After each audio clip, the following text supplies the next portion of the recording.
ठीक है, तो हम इंट्रोडक्शन से शुरू करते हैं। पहला है ऑपरेटिंग सिस्टम का इंट्रोडक्शन। ऑपरेटिंग सिस्टम क्या है? सिंपल अगर मैं डेफिनेशन लिखूं एक लाइन में तो ऑपरेटिंग सिस्टम क्या है? Operating system is an interface between computer user and hardware। Computer user and hardware मतलब आपके हार्डवेयर और कंप्यूटर यूजर में जो इंटरफेस का काम करता है, मतलब इंटरमीडिएटर का जो काम करता है, वो किसका काम होता है? आपके ऑपरेटिंग सिस्टम का। अगर मैं डायग्रामेटिकली आपको एक्सप्लेन करूं तो यहाँ पे देखिए, अगर एक यूजर है, इस यूजर को अगर हमारे हार्डवेयर को एक्सेस करना है तो सबसे पहले सबसे नीचे क्या आता है? आपका हार्डवेयर आता है। हार्डवेयर का आता है सबसे नीचे वाले लेयर पे आता है। उसके बाद यूजर के बाद यहाँ पे आता है एक लेयर जिसे हम कहते हैं एप्लीकेशन लेयर, यानी एप्लीकेशन सॉफ्टवेयर। एप्लीकेशन सॉफ्टवेयर आता है। ठीक है, जनरली सॉफ्टवेयर के दो टाइप्स होते हैं। एक होता है सिस्टम सॉफ्टवेयर एंड दूसरा होता है एप्लीकेशन सॉफ्टवेयर। अब आपका जो ऑपरेटिंग सिस्टम है ये कौन सा सॉफ्टवेयर है? आपका सिस्टम सॉफ्टवेयर है, क्योंकि ये ऐसा सॉफ्टवेयर है जो दूसरे सॉफ्टवेयर को इंस्टॉल करने का एक प्लेटफॉर्म है। मतलब आपके ऑपरेटिंग सिस्टम पे आप दूसरे एप्लीकेशन सॉफ्टवेयर इंस्टॉल कर सकते हैं। यानी आपके ऑपरेटिंग सिस्टम है सपोज विंडोज 10 या विंडोज की कोई भी ऑपरेटिंग सिस्टम हो, तो आप उस पर माइक्रोसॉफ्ट ऑफिस इंस्टॉल कर सकते हैं, या कोई मीडिया प्लेयर हो गया वो इंस्टॉल कर सकते हैं, टर्बो सी इंस्टॉल कर सकते हैं। तो आपका जो ऑपरेटिंग सिस्टम है ये क्या होता है? सिस्टम सॉफ्टवेयर होता है। और जिस पे आप इंस्टॉल करते हैं वो क्या होते हैं? जो इंस्टॉल करते हैं वो एप्लीकेशन सॉफ्टवेयर होते हैं। यहाँ पे देखिए, हम एप्लीकेशन सॉफ्टवेयर के थ्रू भी ऑपरेटिंग सिस्टम को क्या कर सकते हैं? एक्सेस कर सकते हैं। ऑपरेटिंग सिस्टम इसको क्या कर सकते हैं? एक्सेस कर सकते हैं। एप्लीकेशन सॉफ्टवेयर अगर मैंने टर्बो सी लिया तो टर्बो सी के जरिए मैं क्या एक्सेस करता हूँ? ऑपरेटिंग सिस्टम को। और हमारे ऑपरेटिंग सिस्टम क्या एक्सेस करती है? हमारे हार्डवेयर को। हार्डवेयर यानी क्या क्या आता है? आपका सीपीयू यानी आपका प्रोसेसर हो गया, इनपुट आउटपुट डिवाइस हो गए, जो भी प्रिंटर, स्कैनर, प्लॉटर, जो भी इनपुट आउटपुट डिवाइस है आपके सभी आ गए, रैम, हार्ड डिस्क, जो भी आपके हार्डवेयर में सब कुछ आ जाएगा। आपके कंप्यूटर में जो हार्डवेयर है वो आ जाएगा। यहाँ पे देखिए, सिंपल मैंने क्या किया, हमारा यूजर 1 है, यूजर मल्टीपल यूजर भी हो सकते हैं। यहाँ पे user n number of user भी हो सकते हैं सिस्टम को एक्सेस करने के लिए। यहाँ पे देखिए, एप्लीकेशन सॉफ्टवेयर की मदद से भी हम ऑपरेटिंग सिस्टम को एक्सेस कर सकते हैं, और डायरेक्टली भी आप ऑपरेटिंग सिस्टम को क्या कर सकते हैं? एक्सेस कर सकते हैं। अब डायरेक्टली कैसे करेंगे? तो यहाँ पे देखिए, अगर मैंने कोई फाइल ओपन कर दी, कोई लोकल डिस्क में अगर सेव है कोई फाइल, टेक्स्ट फाइल है या कोई भी फाइल है, मैंने डायरेक्टली ओपन कर दी, या फिर मैंने डायरेक्टली कमांड यानी डायरेक्टली ओपन कर दी, तो मेरा कौन सा सिस्टम कॉल होगा? यहाँ पे ओपन सिस्टम कॉल होगा, और डायरेक्टली वो ऑपरेटिंग सिस्टम क्या हो जाएगी? हार्डवेयर में से आपको ओपन कर देगी। अब यहाँ पे सिस्टम कॉल क्या होता है? ऑपरेटिंग सिस्टम क्या करता है? आपके हार्डवेयर को एक्सेस करता है। यानी इसको दो काम होते हैं आपके ऑपरेटिंग सिस्टम को, एक एक्सेस करना और एक्सेस करने के बाद सर्विस देना, सर्विस प्रोवाइड करना। यानी यहाँ पे देखिए, अगर मुझे हार्डवेयर एक्सेस करना है, यानी मुझे मेरी हार्ड डिस्क एक्सेस करनी है जिसपे मेरे कोई मूवी अगर सेव किया है, मुझे वो ओपन करना है वो मूवी, तो मैं पहले किसको रिक्वेस्ट सेंड करूंगा? यानी ऑपरेटिंग सिस्टम से संपर्क करूंगा, यानी इसको कांटेक्ट करूंगा, और ये क्या करेगी? ओपन करेगी। यानी आपका जो हार्डवेयर है उसमें क्या करेगा? हार्ड डिस्क में वो क्या होगा? ओपन होगा। अब यहाँ पे सिस्टम कॉल्स की जरूरत क्यों पड़ती है? यानी ऑपरेटिंग सिस्टम क्या यूज करता है? सिस्टम कॉल्स यूज करता है। इसकी जरूरत क्यों पड़ती है? अगर हमने ऑपरेटिंग सिस्टम अगर यूज नहीं किया तो क्या होगा? आपको हार्डवेयर को एक्सेस करने के लिए आपको प्रोग्राम्स खुद लिखने पड़ेंगे। आपको हर एक कंपोनेंट को एक्सेस करने के लिए प्रोग्राम लिखने पड़ेंगे। यहाँ पे देखिए, ऑपरेटिंग सिस्टम क्या क्या काम करता है? हमारा एक्सेस भी करता है और सर्विस भी प्रोवाइड करता है। हमें एक्सेस करने के लिए कोड लिखना पड़ेगा, एक्सेस करने के बाद हमें क्या सर्विस चाहिए, यानी क्या ऑपरेशन परफॉर्म करने हैं, हमें फाइल ओपन करनी है या रिनेम करनी है या डिलीट करनी है, मतलब क्या क्या ऑपरेशन करने हैं, सर्विस यानी ऑपरेशन क्या परफॉर्म करने हैं आपको, उसके लिए अलग कोड लिखना पड़ेगा। ये सब काम कौन करता है? हमारा ऑपरेटिंग सिस्टम करता है। किसके जरिए करता है? हमारे सिस्टम कॉल्स के जरिए करता है। मैं यहाँ पे एक सिंपल प्रोग्राम लेता हूँ, यहाँ पे देखिए सी प्रोग्राम लेता हूँ मैं, एक सी प्रोग्राम में आपको पता होगा एक स्कैनएफ फंक्शन होता है और दूसरा फंक्शन होता है प्रिंटएफ एंड स्कैनएफ। अब ये स्कैनएफ क्या करता है, हमारे जो भी इनपुट डिवाइस है इसमें से इनपुट लेता है, यानी हमारे कीबोर्ड में से इनपुट लेता है और किसी वेरिएबल में या वैल्यू स्टोर करता है। स्कैनएफ फंक्शन मतलब हमारे ऑपरेटिंग सिस्टम में हम क्या करेंगे, एप्लीकेशन सॉफ्टवेयर के जरिए यानी टर्बो सी के जरिए हम क्या करेंगे, स्कैनएफ लिखेंगे टर्बो सी के प्रोग्राम में। इस पे क्या होगा, ऑपरेटिंग सिस्टम से वो कांटेक्ट करेगा, इसका स्कैनएफ को मतलब स्कैनएफ को कौन सा सिस्टम कॉल करेगा, आपका ऑपरेटिंग सिस्टम कॉल करेगा रीड। स्कैनएफ के लिए कौन सा सिस्टम कॉल होता है, रीड। यानी आपके जो इनपुट डिवाइस है कीबोर्ड में से वो इनपुट लेंगे, रीड करेंगे और एक वेरिएबल में स्टोर करेंगे। उसके बाद आपने वही वेरिएबल अगर प्रिंट कर दिया तो प्रिंटएफ में कौन सा सिस्टम कॉल होगा, राइट सिस्टम कॉल क्या करेगा, आपको कोड क्या करेगा, प्रिंट करेगा आपके आउटपुट डिवाइस पे। यानी स्कैनएफ इनपुट डिवाइस में से इनपुट लेगा और प्रिंटएफ आउटपुट डिवाइस पे वो प्रिंट करेगा या डिस्प्ले करेगा। तो अब यहाँ पे देखिए, इसके लिए हमें सिस्टम कॉल्स की जरूरत पड़ती है। सिस्टम कॉल्स दूसरा कोई नहीं, छोटे छोटे प्रोग्राम होते हैं और हर एक की फंक्शनैलिटी क्या होती है, अलग अलग होती है। ये दो सिस्टम कॉल्स मैंने आपको बता दिए। ये सिस्टम कॉल्स को हम क्या करेंगे, ऑपरेटिंग सिस्टम के जरिए कांटेक्ट करते हैं और ऑपरेटिंग सिस्टम क्या करती है, उसको हार्डवेयर से मतलब सिस्टम कॉल्स के जरिए हार्डवेयर से कम्युनिकेट करती है। तो कम्युनिकेट करने के बाद ये जो सर्विस प्रोवाइड करती है यानी जो रिस्पांस देगी वो फिर से आपके ऑपरेटिंग सिस्टम को मिलेगा। ऑपरेटिंग सिस्टम किसको देगा, आपके एप्लीकेशन सॉफ्टवेयर को देगा और एप्लीकेशन सॉफ्टवेयर फिर से किसे देगा, आपके यूजर को देगा। तो ये जो कम्युनिकेशन है पूरा मतलब इंटरफेस का जो काम है ऑपरेटिंग सिस्टम का, मतलब रिक्वेस्ट रिस्पांस, ये क्या होता है, चलता ही रहता है और आपके ऑपरेटिंग सिस्टम यहाँ पे बहुत ही बड़ा रोल प्ले करती है। अगर आपके ऑपरेटिंग सिस्टम ना हो तो ये जो सिस्टम कॉल्स हमने लिखे हैं, रीड हो गया, राइट हो गया, ये हमको खुद प्रोग्राम करने पड़ेंगे। छोटे छोटे प्रोग्राम ही हुए, हमको एक्सेस के लिए भी प्रोग्राम करने पड़ेंगे और ऑपरेशन परफॉर्म के लिए भी प्रोग्राम करने पड़ेंगे। यानी दो प्रोग्राम परफॉर्म करने पड़ेंगे हमें हर एक इंस्ट्रक्शन के लिए। लेकिन यहाँ पे देखिए हम सिर्फ एक ही लाइन प्रिंट करते हैं या लिखते हैं स्कैनएफ, ऑटोमेटिकली आपके ऑपरेटिंग सिस्टम क्या करती है, उसके रिस्पेक्टिव जो भी सिस्टम कॉल है उसे कॉल कर देते हैं और वो ऑपरेशन परफॉर्म कर देते हैं। यहाँ पे देखिए दूसरा सिस्टम कॉल यानी दूसरी इंस्ट्रक्शन मैंने राइट कर दी, तो उसके रिस्पेक्टिव जो भी सिस्टम कॉल हो गए राइट वगैरह, तो वो क्या होते हैं, डायरेक्टली एक्सेस होते हैं। तो ऑपरेटिंग सिस्टम का जनरली काम क्या है, आपके हार्डवेयर को आपके यूजर से जोड़ना, यानी कम्युनिकेशन का काम, बीच में इंटरमीडिएटर का काम करता है आपकी ऑपरेटिंग सिस्टम। ठीक है, उसके बाद आपके ऑपरेटिंग सिस्टम का दूसरा मेन परफॉर्म है, मतलब operating system performs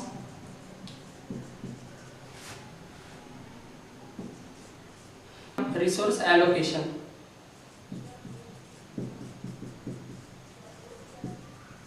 resource allocation का काम कौन करती है, आपकी ऑपरेटिंग सिस्टम करती है। यानी अगर मेरा यूजर 1 है, इसे लग रहा है प्रिंटर डिवाइस लग रहा है। रिसोर्स क्या होता है, पहले रिसोर्स यानी anything in your computer system can be a resource, मतलब file, folder, input output devices जैसे printer, scanner, plotter, keyboard, mouse, जो भी आपके जितने भी कंपोनेंट है जिसे हम एक्सेस कर सकते हैं वो आप क्या बोल सकते हैं, उसे रिसोर्स बोल सकते हैं। तो यहाँ पे देखिए अगर यूजर 1 को प्रिंट की रिक्वेस्ट देनी है तो उसे क्या लगेगा, रिसोर्स प्रिंटर लगेगा। तो वो प्रिंटर यानी इनपुट आउटपुट डिवाइस उस यूजर को एलोकेट करने का काम भी कौन करती है, आपकी ऑपरेटिंग सिस्टम करती है। और इतना ही नहीं, एलोकेट करने के बाद उसे मैनेज करने का काम भी कौन करती है, ऑपरेटिंग सिस्टम करती है। ठीक है, मल्टीपल, एक यूजर के अंडर मल्टीपल प्रोसेस भी हो सकते हैं और हर प्रोसेस की अलग अलग रिक्वायरमेंट भी हो सकती है। ठीक है, हम आगे देखेंगे प्रोसेस के बारे में। ठीक है, यहाँ तक रिसोर्स एलोकेशन भी हम आगे जैसे जैसे डायग्रामेटिकली मैं आपको एक्सप्लेन करूंगा, प्रोसेस स्टेट डायग्राम में आपको मैं एक्सप्लेन करूंगा। उसके बाद थर्ड पॉइंट है हमारा मैनेजमेंट। ऑपरेटिंग सिस्टम क्या क्या मैनेजमेंट करती है, पहली करती है मेमोरी मैनेजमेंट। मेमोरी को मैनेज करने का काम भी ऑपरेटिंग सिस्टम करती है। उसके बाद प्रोसेस मैनेजमेंट करती है, उसके बाद फाइल मैनेजमेंट करती है और उसके बाद सिक्योरिटी मैनेजमेंट करती है। तो यहाँ पे देखिए पहली मेमोरी मैनेजमेंट कैसी करेगी। ये चारों पॉइंट है, ये अलग अलग चैप्टर है, ये मतलब पूरे पॉइंट बहुत ही बड़े पॉइंट है ये मैं आपको बेसिकली यहाँ पे बता देता हूँ। मेमोरी में क्या क्या मैनेज करेगी, आपके कंप्यूटर में कितनी मेमोरी फ्री है, कितनी एलोकेट है और कितनी आप एक्सेस को दी है, मतलब कितनी ऑलरेडी एलोकेट की हुई है, कितनी फ्री है और कितनी टोटल मेमोरी है, इस सब की इंफॉर्मेशन कौन कीप करता है यानी कौन रखता है, आपकी ऑपरेटिंग सिस्टम। अब इस मैनेजमेंट, ये पूरा मैनेजमेंट ये अलग चैप्टर है, उसमें हम देखेंगे। उसके बाद प्रोसेस आती है, प्रोसेस कैसे मैनेज की जाती है। प्रोसेस में क्या होता है, हर एक प्रोसेस का अलग अलग इन्वायरमेंट होता है, अलग अलग एक स्कोप होता है, मतलब कोई प्रोसेस एक प्रोसेस दूसरे प्रोसेस में इंटरफेयर नहीं करती। प्रोसेस 1 प्रोसेस 2 सबका अलग अलग इन्वायरमेंट होता है, ठीक है। हम प्रोसेस के चैप्टर में उसके में देखेंगे। उसके बाद फाइल आती है, फाइल में क्या होता है, हमें डेटा में कॉन्करेंसी रखनी पड़ती है, यानी डेटा लॉस होना नहीं चाहिए। डेटा में आपको अगर मल्टीपल यूजर एक फाइल को एक्सेस कर रहे हैं तो उसमें डेटा सिंक्रोनस होना चाहिए, यानी कॉम्प्लिकेशन नहीं आनी चाहिए इसमें, इसलिए इसके लिए भी फाइल मैनेजमेंट प्रोवाइड करता है आपकी ऑपरेटिंग सिस्टम। और उसमें लास्ट में आता है आपका सिक्योरिटी। सिक्योरिटी कैसे प्रोवाइड करती है, अगर दो प्रोसेस है, दो प्रोसेस में अगर कोई वैल्यू एक्सेस की जा रही है एक वेरिएबल की, तो इस वेरिएबल को इस प्रोसेस में एक्सेस किया जा रहा है तो दूसरी प्रोसेस को एक्सेस किया नहीं जाएगा। या फिर सिंपल कह लो, एक प्रोसेस दूसरे प्रोसेस को एक्सेस, मतलब कोई डेटा एक्सेस नहीं करेगी और दूसरी प्रोसेस पहले को एक्सेस नहीं करेगी, या कोई कॉम्प्लिकेशन नहीं होगा, ठीक है। प्रोसेस में भी सिक्योरिटी मेंटेन की जाती है, इवन रिसोर्स में भी सिक्योरिटी कैसे मेंटेन की जाती है, यानी कुछ रिसोर्स होते हैं जो सिंगल प्रोसेस को असाइन किए जाते हैं और कुछ रिसोर्स होते हैं जो शेयर्ड होते हैं। यानी सपोज हमारा प्रिंटर है, प्रिंटर क्या है, हमारा इनपुट आउटपुट डिवाइस हम बोल सकते हैं, ठीक है। डिवाइस में क्या आता है हमारा प्रिंटर, प्रिंटर क्या होता है हम शेयर कर सकते हैं। अगर आपका कंप्यूटर्स, अगर नेटवर्क में अगर आपका प्रिंटर कनेक्टेड है तो हम मल्टीपल यूज़र के जरिए उसे एक्सेस कर सकते हैं, तो वो शेयर्ड हो गया, तो उसमें भी हमें सिक्योरिटी देनी पड़ती है। और सिंगल रिसोर्स को अगर असाइन किया, मतलब सिंगल प्रोसेस को अगर रिसोर्स असाइन किया तो उसमें भी सिक्योरिटी देनी पड़ती है, ठीक है। इस पॉइंट में यही है। आगे हम देखेंगे ऑपरेटिंग सिस्टम के गोल्स, ठीक है। हम देखेंगे अब goals of operating system. Primary goal है ऑपरेटिंग सिस्टम का कन्वीनियंस, प्राइमरी गोल है कन्वीनियंस, और सेकेंडरी गोल होता है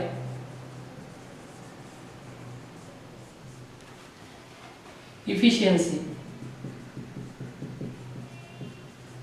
अब हम अगर कॉमन यूजर के पॉइंट ऑफ व्यू से देखें, यानी पर्सनल कंप्यूटर में देखें, तो उसमें प्राइमरी गोल होता है कन्वीनियंस। कन्वीनियंस का क्या मतलब होता है, इजी टू यूज, यानी आपकी ऑपरेटिंग सिस्टम इस प्रकार बनाई जाती है कि कॉमन यूजर को समझ में आए। किसमें, पर्सनल कंप्यूटर में हो गया, या यूजर के पॉइंट ऑफ व्यू से अगर देखें तो उसमें क्या होता है, फर्स्ट प्राइमरी मतलब सबसे ज्यादा प्रायोरिटी किसे दी जाती है, कन्वीनियंस को। कन्वीनियंस यानी इजी टू यूज, उसमें क्या होगा, इजी टू यूज यानी आपका GUI जो ग्राफिकल यूजर इंटरफेस है वो बहुत ही अच्छा या बढ़िया बनाया होगा, मतलब सिंपल आप 1-2 क्लिक से बहुत सारे ऑपरेशन परफॉर्म कर सकते हैं। और सेकेंडरी गोल होगा आपकी इफिशियंसी। इफिशियंसी मतलब आपका परफॉर्मेंस, आपका थ्रूपुट सेकेंडरी गोल होगा।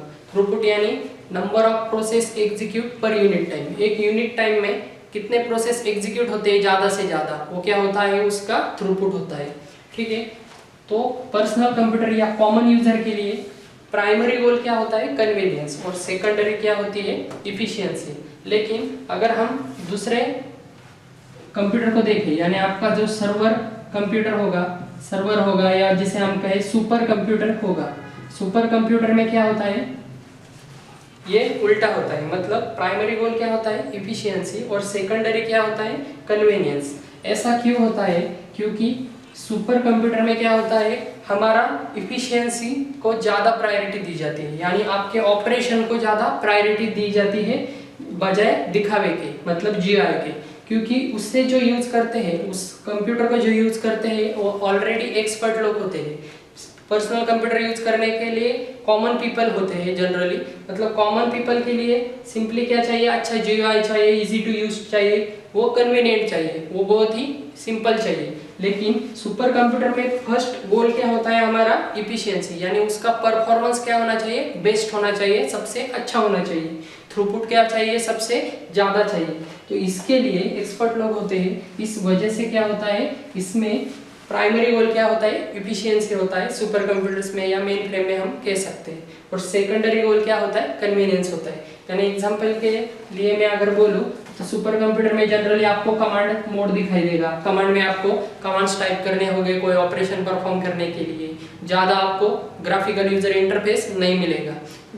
इसके एग्जैक्टली अपोजिट यहाँ पे देखिए, सिंपल यूजर के लिए या एंड यूजर के लिए या कॉमन यूजर के लिए सबसे ज़्यादा क्या जरूरी होता है, कन्वीनियंस होता है, और उसके बाद क्या होती है, इफिशियंसी, क्योंकि इंटरनल कंपोनेंट के बारे में कॉमन यूजर को ज़्यादा पता नहीं होता है, और इसलिए उसे फर्स्ट क्या चाहिए, इजी टू यूज चाहिए, कन्वीनियंस चाहिए, और वो ज़्यादा हाई ऑपरेशन भी परफॉर्म नहीं करता है। लेकिन सुपर कंप्यूटर में क्या होता है, हमारे ज़्यादा हाई ऑपरेशन हमें परफॉर्म करने पड़ते हैं, यानी ज़्यादा बड़े ऑपरेशन, बड़े जॉब हमें सबमिट करने पड़ते हैं कंप्यूटर को। इसके लिए हमें क्या जरूरी है, इफिशियंसी बेस्ट होना जरूरी है, परफॉर्मेंस उसका बेस्ट होना जरूरी है। इसके लिए परफॉर्मेंस बेस्ट होने के लिए इफिशियंसी क्या होता है, सुपर कंप्यूटर में प्राइमरी गोल होता है। ठीक है, आगे हम देखेंगे types of operating system. Operating system के टाइप्स कौन से हैं। सबसे पहले आती है हमारी बैच ऑपरेटिंग सिस्टम। अब ये बैच ऑपरेटिंग सिस्टम क्या है, ये बहुत ही पुराने ज़माने में यूज़ किया जाता था, 1970s या 80s के दरमियान। इसमें क्या होता है, इस ऑपरेटिंग सिस्टम को बनाया कैसे जाता है, आपका एक कंप्यूटर होता है, आपके कंप्यूटर में क्या किया जाता है, जॉब सबमिट किया जाता है आपके कंप्यूटर को, यानी आपका कंप्यूटर होता है, इसको क्या सबमिट किया जाता है, जॉब सबमिट किया जाता है। इसे आप जॉब बोल सकते हैं या प्रोसेस भी बोल सकते हैं। जॉब सबमिट किया जाता है, J1 J2 J3 जॉब दे दिए जाते हैं एग्जीक्यूट करने के लिए कंप्यूटर में। तो अब क्या होता है, इस बैच ऑपरेटिंग सिस्टम में ये एक एक करके क्या करता है, जॉब उठाता है। मतलब पहले कौन सा जॉब सबमिट किया है, J1, तो इस जॉब J1 को उठाएगा और उसे एग्जीक्यूट करना शुरू करेगा। अब जॉब के लिए या प्रोसेस के लिए, प्रोसेस में जनरली दो टाइम होते हैं। एक टाइम होता है आपका CPU टाइम और दूसरा होता है आपका IO टाइम, यानी input output time. Input output कुछ चाहिए तो उसका टाइम होता है। तो यहाँ पे देखिए, अगर J1 प्रोसेस को CPU टाइम अगर कंप्लीट हुआ, मतलब J1 प्रोसेस का CPU टाइम एग्जीक्यूट हो गया सक्सेसफुली, अब वो अगर वेट कर रहा है इनपुट आउटपुट का, मतलब इनपुट आउटपुट ऑपरेशन का वेट कर रहा है, तब यहाँ पे क्या हो जाएगा, इनपुट आउटपुट का वो क्या करेगा, वेट करेगा, वेट फॉर इनपुट आउटपुट।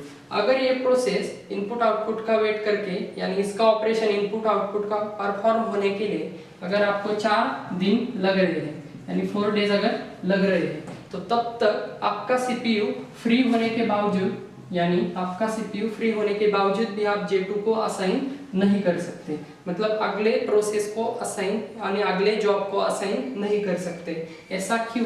क्योंकि ये ऑपरेटिंग सिस्टम बनाया ही ऐसा गया है कि एक साथ सिर्फ एक ही प्रोसेस को या जॉब को एग्जीक्यूट कर सके। जब तक ये J1 कंप्लीटली एग्जीक्यूट नहीं हो जाता, तब तक ये अगले प्रोसेस को या जॉब को अलाउ नहीं करता एग्जीक्यूट करने के लिए। अब यहाँ पे देखिए, अगर 4 दिन अगर इसको इनपुट आउटपुट के लिए लग रहे हैं और आपका CPU फ्री है, तो भी ये J2 को असाइन नहीं कर रहा, तो 4 दिन तक J2 को क्या करना पड़ेगा, वेट करना पड़ेगा इस जॉब को एग्जीक्यूट करने के लिए। तो इसकी वजह से यहाँ पे क्या ऑकर होता है, स्टारवेशन। स्टारवेशन क्या होता है, starvation is nothing but long time waiting. Long time waiting, आपको लॉन्ग टाइम के लिए क्या करना पड़ेगा, वेट करना पड़ेगा, जब तक इस फर्स्ट प्रोसेस का जॉब का कंप्लीटली एग्जीक्यूशन नहीं हो जाता तब तक। उसके बाद J2 का नंबर आएगा और फिर वो एग्जीक्यूट होगी। तो यहाँ पे हमने देखा J1 का CPU टाइम क्या हो गया था, कंप्लीट हो गया था। CPU यानी हम प्रोसेस बोल सकते हैं, प्रोसेसर बोल सकते हैं। प्रोसेसर का एग्जीक्यूशन कंप्लीट हो गया था, लेकिन उसे कुछ इनपुट आउटपुट ऑपरेशन परफॉर्म करने थे, इसके लिए वो वेट कर रहा था इनपुट आउटपुट का। उसके लिए उसे टाइम लगा वो ऑपरेशन परफॉर्म करने के लिए 4 दिन। तो उसके लिए उसके बाद जो भी प्रोसेस थी, CPU फ्री होने के बावजूद भी हम उसे उस J2 को दे नहीं पाए। इसकी वजह से क्या हो गया, स्टारवेशन ऑकर हो गया, यानी लॉन्ग टाइम वेटिंग क्या हो गया, हमें लग गया। लॉन्ग टाइम वेट क्या होता है, हमें रुकना पड़ता है। उसके बाद ये एक और डिसएडवांटेज है इसका कि ये इंटरैक्टिव ही नहीं है,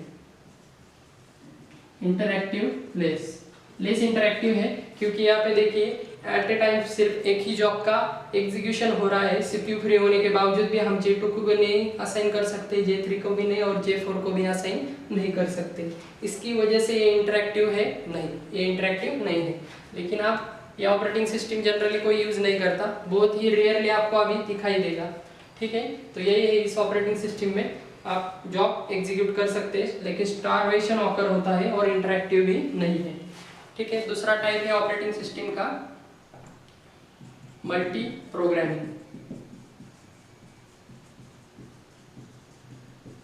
मल्टी प्रोग्रामिंग में क्या होता है, यहाँ पे देखिए सीपीयू फ्री होने के बावजूद भी हम बैच ऑपरेटिंग सिस्टम में असाइन नहीं कर रहे थे J2 को, लेकिन इस मल्टी प्रोग्रामिंग ऑपरेटिंग सिस्टम के जरिए अगर हमारा सीपीयू फ्री है और J1 को इनपुट आउटपुट ऑपरेशन परफॉर्म करने हैं, इसके लिए वो वेट कर रहा है, उसको 4 दिन लगेंगे ये ऑपरेशन परफॉर्म करने के लिए, लेकिन तब तक सीपीयू क्या होता है, वेट नहीं करता है। मतलब आपका सीपीयू आइडल नहीं रहता है, आइडल नहीं रहेगा। आइडल मतलब क्या, नॉन वर्किंग स्टेट, और नॉन वर्किंग स्टेट मतलब आपका सीपीयू आइडियल नहीं रहेगा मल्टी प्रोग्रामिंग में। लेकिन बैच में क्या होता था, सीपीयू आइडियल रहता था। यहाँ पे देखिए सीपीयू आइडियल नहीं रहेगा, ये डायरेक्टली आप किसको असाइन कर सकते हैं, अगले जॉब को आप असाइन कर सकते हैं और इसका एग्जीक्यूशन आप परफॉर्म कर सकते हैं। अगर इसमें इनपुट आउटपुट ऑपरेशन नहीं है तो ये ऑपरेशन यानी ये जॉब क्या हो जाएगा, कंप्लीटली एग्जीक्यूट हो जाएगा। इसके बाद अगला नंबर आएगा अगले जॉब का, J3 का, उसके बाद J4 का। अगर इनपुट आउटपुट का है ऑपरेशन, अगर इसको लग रहा है तो वो वेट करेगा इसके बाद, ठीक है। इसके वजह से यहाँ पे क्या होता है, यहाँ पे आइडियल नहीं रहता है आपका सीपीयू और यहाँ पे स्टारवेशन भी ऑकर नहीं होता है, या यूं कहो लेस स्टारवेशन ऑकर होता है। और यहाँ पे देखिए इंटरैक्टिव है, मोर इंटरैक्टिव है। यहाँ पे इंटरैक्टिव क्या है, ज्यादा है ये बैच ऑपरेटिंग सिस्टम के मुकाबले या बैच ऑपरेटिंग सिस्टम के कंपैरिजन में, ठीक है। थर्ड हमारी ऑपरेटिंग सिस्टम, थर्ड हमारा टाइप्स है, यहाँ पे देखिए मल्टीटास्किंग। मल्टीटास्किंग ऑपरेटिंग सिस्टम में क्या होता है, यहाँ पे देखिए मल्टीटास्किंग ऑपरेटिंग सिस्टम में आप जितने भी जॉब एग्जीक्यूट करने के लिए दे रहे हैं तो उतने जॉब क्या होते हैं, साइमल्टेनियसली यानी 1 by 1 क्या होते हैं, एग्जीक्यूट होते हैं। यानी अगर J1 को लग रहा है 4 मिलीसेकंड, सपोज मैं यहाँ पे एग्जांपल लिख देता हूँ, J1, J2, J3 और J4। एक एग्जांपल देता हूँ, यहाँ पे 4 मिलीसेकंड लग रहे हैं हर एक को एग्जीक्यूट करने के लिए। तो यहाँ पे क्या होगा, इस मल्टीटास्किंग में क्या होगा, पहले कौन सा जॉब एग्जीक्यूट होगा, आपका J1 जॉब एग्जीक्यूट होगा, 0 से 2 तक एग्जीक्यूट होगा। सपोज यहाँ पे टाइम शेयरिंग दिया जाता है, एक पर्टिकुलर टाइम फिक्स किया जाता है जो एग्जीक्यूट करता है हर प्रोसेस को, उस टाइम के लिए मैक्सिमम हम एग्जीक्यूट कर सकते हैं। यानी यहाँ पे टाइम दिया जाता है, सपोज यहाँ पे टाइम दिया हमने 2 मिलीसेकंड, ये यहाँ पे 0 से क्या होगा, J1 2 तक एग्जीक्यूट होगा, उसके बाद J2 क्या होगा, 2 तक एग्जीक्यूट होगा, J3 का नंबर आएगा तो वो भी 2 तक एग्जीक्यूट होगा, 4 to 6 होगा, उसके बाद J4 का नंबर आएगा तो वो भी 2 मिलीसेकंड के लिए क्या हो जाएगा, एग्जीक्यूट हो जाएगा। यानी यहाँ पे देखिए इसके 2 यूनिट रह जाएगा, इसके 2, इसके 2 और इसके 2। नेक्स्ट टाइम फिर से क्या होगा, J1 का नंबर आएगा, फिर J2 का आएगा, फिर J3 का, और मैक्सिमम कितना एग्जीक्यूट कर रहा है यहाँ पे, 2 मिलीसेकंड। ये जो टाइम दिया जाता है ये क्या होता है, टाइम शेयरिंग ऑपरेटिंग सिस्टम, इसको हम कह सकते हैं। यानी टाइम शेयरिंग कंसेप्ट यहाँ पे क्या होता है, यूज किया जाता है। एक्चुअली ये राउंड रॉबिन एल्गोरिदम की तरह काम करता है, ये आपकी मल्टीटास्किंग ऑपरेटिंग सिस्टम। लेकिन ठीक है, हम राउंड रॉबिन एल्गोरिदम आगे देखेंगे, उसमें आपको डिटेल में समझ में आ जाएगा। तो यहाँ पे देखिए एक पर्टिकुलर टाइम के लिए पूरे जॉब क्या हो जाते हैं, शेयर हो जाते हैं। मतलब ये एक बार एग्जीक्यूट होगा, फिर ये, फिर J4, उसके बाद फिर से J1, J2, J3, J4, जो भी कंप्लीट हो जाएगा वो ऑटोमेटिकली क्या हो जाएगा, रिमूव हो जाएगा। ठीक है, यहाँ पे आपको समझ में आ गया होगा। अब इन दोनों में क्या डिफरेंस है एक्चुअली, तो यहाँ पे देखिए मल्टी प्रोग्रामिंग नॉन प्रीएम्प्टिव है। नॉन प्रीएम्प्टिव मतलब क्या होता है? Non pre-emptive. और मल्टीटास्किंग क्या है? प्रीएम्प्टिव है।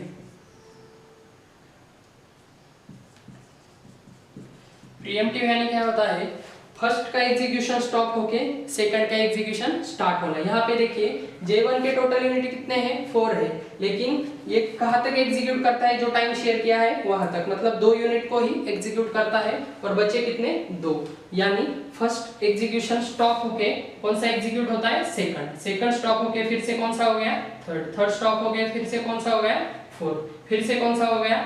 फोर्थ स्टॉप होके फिर से फर्स्ट वाला एग्जीक्यूट होता है। इस तरह से ये एग्जीक्यूट होता है, मतलब फोर्सफुली एक स्टॉप होके दूसरे का एग्जीक्यूशन स्टार्ट होना, यही क्या होता है? आपका प्रीएम्प्टिव मोड होता है, यानी प्रीएम्पशन होता है। प्रीएम्पशन यहाँ पे ऑकर होता है इस मल्टीटास्किंग ऑपरेटिंग सिस्टम में। प्रीएम्पशन ऑकर होता है, फर्स्ट का एग्जीक्यूशन स्टॉप होके सेकंड का स्टार्ट होना। फर्स्ट फोर्सफुली स्टॉप होता है और दूसरा एग्जीक्यूशन स्टार्ट होता है, ये होता है प्रीएम्पशन। और यहाँ पे मल्टी प्रोग्रामिंग में क्या होता है? नॉन प्रीएम्पशन, यानी नॉन प्रीएम्प्टिव मोड ओपन होता है, यानी नॉन प्रीएम्प्टिवली वर्क करता है। नॉन प्रीएम्प्टिवली मतलब जब तक J1 का एग्जीक्यूशन पूरा नहीं हो जाता तब तक J2 को नहीं आएगा। मतलब ये एक साथ सभी नहीं होते। क्या होता है? एक तो ये कंप्लीटली सीपीयू टाइम एग्जीक्यूट होगा, फिर ये होगा, फिर ये होगा, फिर ये होगा। इसका सीपीयू टाइम रह गया है तो J2 को एक्सेस नहीं होगा। यहाँ पे देखिए सीपीयू टाइम किस में डिवाइड हो गया है? 2 यूनिट में डिवाइड हो गया है। यहाँ पे 2 के लिए हो रहा है, यहाँ पे 2 के लिए। लेकिन यहाँ पे देखिए सीपीयू टाइम का कंप्लीट होने के बाद ही वो क्या करता है? आगे जाता है, अगर सीपीयू फ्री है तो। ठीक है, समझ में आ गया? तो यही है मल्टीटास्किंग ऑपरेटिंग सिस्टम में। इसके बाद हम देखेंगे multi processing. Multi processing operating system. Multi processing में क्या होता है? मल्टी प्रोसेसिंग में क्या होता है? मल्टीपल प्रोसेसर आपको एक्सेस के लिए होते हैं, यानी आपके सिस्टम में क्या होते हैं? मल्टीपल प्रोसेसर, यानी सीपीयू बोल सकते हैं हम प्रोसेसर को। यहाँ पे देखिए एक प्रोसेसर क्या करता है? एक जॉब को एग्जीक्यूट करेगा, दूसरा processor CPU 1, CPU 2 and CPU 3, दूसरा प्रोसेसर दूसरे जॉब को और तीसरा प्रोसेसर तीसरे जॉब को। अब आप बोलेंगे एक ही कंप्यूटर में 3 प्रोसेसर कैसे हो सकते हैं? आपने देखा होगा क्वाड कोर सिस्टम होती है या ड्यूअल कोर ऑपरेटिंग सिस्टम होते हैं। ड्यूअल कोर मतलब क्या होते हैं? 2 प्रोसेसर होते हैं, 2 CPU। ये एक्चुअली लॉजिकल प्रोसेसर होते हैं, मतलब रियल प्रोसेसर नहीं होते हैं, लेकिन लॉजिकल प्रोसेसर होने के बावजूद it is as good as real processor, मतलब रियल प्रोसेसर के जैसे ही काम करते हैं। यानी 4 CPU हो गए। यहाँ पे देखिए हमने अगर 3 CPU ले लिए, एक ऑपरेटिंग सिस्टम में क्या है? यहाँ पे 3 प्रोसेसर वर्क कर रहे हैं, तो आपके जो जॉब है वो क्या हो जाएंगे? डिवाइड हो जाएंगे। मतलब यहाँ पे क्या होगा? आपका CPU 1 क्या एग्जीक्यूट करेगा? आपका जॉब J1। उसके बाद CPU 2 क्या एग्जीक्यूट करेगा? Job J2। और CPU 3 क्या एग्जीक्यूट करेगा? आपका जॉब J3। इस प्रकार आप एक ही सिस्टम में 3 प्रोसेसर क्या कर सकते हैं? यूज कर सकते हैं यूजिंग मल्टी प्रोसेसिंग सिस्टम। अब इसका एडवांटेज क्या है? इसका मेन एडवांटेज है कि एक साथ आपके 3 प्रोसेसर काम करने की वजह से एक साइमल्टेनियसली 3 जॉब क्या हो रहे हैं? परफॉर्म हो रहे हैं। मतलब जॉब J1 हो गया, J2 हो गया और J3 हो गया। 0 से अगर हम शुरू करें, 0 टाइमलाइन से, तो तीनों का एग्जीक्यूशन एक साथ क्या हो जाए? स्टार्ट होता है। और जब उनका एग्जीक्यूशन स्टॉप होगा वो उन पे डिपेंड है, जितना टाइम उनको लगेगा। लेकिन साइमल्टेनियसली तीनों जॉब क्या होते हैं? एग्जीक्यूट होते हैं। इसके अपोजिट अगर हम सिंगल CPU सिस्टम देखेंगे, मतलब सिंगल प्रोसेसर सिस्टम देखेंगे, तो सिंगल CPU को हमें क्या असाइन करना पड़ता है? जॉब असाइन करना पड़ता है। Job J1, J2, J3 assign करना पड़ता है। जब J1 कंप्लीट होगा तो J2 को आपका प्रोसेसर J2 को उठाएगा, J2 का हो गया तो J3 को उठाएगा। लेकिन यहाँ पे देखिए साइमल्टेनियसली तीनों को ऑपरेशन क्या हो रहा है? परफॉर्म हो रहा है। इसमें एक और एडवांटेज है इस सिस्टम का, वो है रिलायबिलिटी। मतलब ये हाईली रिलायबल है। रिलायबल मतलब हम उस पर रिले कर सकते हैं। कैसे? अगर हमारा एक जॉब, मतलब अगर हमारा एक CPU फेल हो गया किसी कारणवश, अगर ये CPU फेल हो गया या स्टॉप करना या एग्जीक्यूट वर्क करना स्टॉप हो गया, तो क्या होगा, ये जॉब डायरेक्टली किसे शिफ्ट किया जाएगा, अगले प्रोसेसर को, अगले सीपीयू को क्या किया जाएगा, शिफ्ट किया जाएगा। मतलब J2 के बाद किसका एग्जीक्यूशन होगा, यहाँ पे CPU 2 पे J1 का एग्जीक्यूशन क्या होगा, स्टार्ट होगा। मतलब आपका यहाँ पे डेटा लॉस नहीं होता है। क्यों? क्योंकि आपका पूरा सिस्टम किस पे बेस है, मतलब सबका हार्डवेयर, रैम और हार्ड डिस्क सभी क्या है, कॉमन है। मतलब आपकी एक ऑपरेटिंग सिस्टम क्या करती है, तीनों प्रोसेसर को क्या करती है, मैनेज करती है। इस वजह से अगर एक प्रोसेसर फेल भी हो गया तो भी दूसरे प्रोसेस को हम क्या कर सकते हैं, जॉब शिफ्ट कर सकते हैं। यहाँ पे देखिए सिंगल प्रोसेसर में अगर ये सीपीयू फेल हो गया तो क्या होगा, आपकी पूरी सिस्टम ही क्या हो जाएगी, फेल हो जाएगी, शटडाउन हो जाएगी, बंद हो जाएगी, हॉल्ट हो जाएगी। ठीक है, यहाँ पे ये क्या है, सिस्टम हाईली रिलायबल है। ठीक है, और इसमें हम एडवांटेजेस लिख सकते हैं कि रिसोर्स शेयरिंग यूज किया जाता है। ठीक है, बहुत सारे कंसेप्ट है। और एक बात मैं आपको बताना चाहूँगा, यहाँ पे देखिए मल्टी प्रोग्रामिंग और मल्टीटास्किंग, इनमें बहुत ज़्यादा सिमिलरिटीज है। किस प्रकार, यहाँ पे देखिए मल्टी प्रोग्रामिंग किस पे यूज होता है, यानी किस पर काम करता है, नॉन प्रीएम्प्टिव मोड पर वर्क करता है।